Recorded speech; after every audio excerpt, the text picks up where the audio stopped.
ಇಲ್ಲಿ ಇಬ್ರು ಸೈಕಲ್ ಹೊಡಿತಿದ್ದಾರೆ. ಮತ್ತೋಗಿದ್ಯಾ? ಬುಕ್ಕೆ ತೆಗ್ದಿಲ್ವ ನೀನು?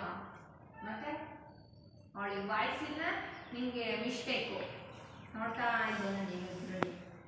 ಆಮೇಲೆ ಅಂಗಿಕಂ ಭುವನಂ, ಭುವನ ಯಸ್ಯ ಅಲ್ಲ, ಭುವನಂ ಯಸ್ಯ ಆಯ್ತಾ? ಬರ್ಕೊಂಡ್ಯ ಶ್ಲೋಕ? ಸ್ಪೀಡ್ ಇದೆಯಾ ಓದೋದ್ರಲ್ಲಿ ನೀನು? ಅಂದರೆ ರೀಡಿಂಗಲ್ಲಿ, ಸ್ಟಡೀಸ್ ಅಲ್ಲ ನಾನು ಕೇಳ್ತಿರೋದು, ರೀಡಿಂಗಲ್ಲಿ. ಫಸ್ಟ್ ಇದಕ್ಕೆಲ್ಲ ಆಕ್ಷನ್ ಇದೆ, ಫಸ್ಟ್ ಶ್ಲೋಕ ಕಲ್ತ್ಕೋಬೇಕು ಆಯ್ತಾ?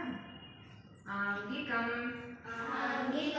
ಭುವನಂ ಯಸ್ಯ ವಾಚಿಕಂ ಸರ್ವವಾङ्मयಂ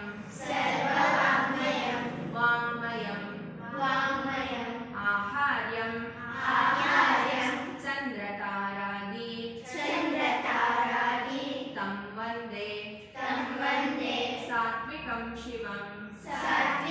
ಶಿವಂ. ಇದು ನಾವು ದೇವರಿಗೆ ಫಸ್ಟ್ ನಟರಾಜನಿಗೆ ಹೇಳುವಂತ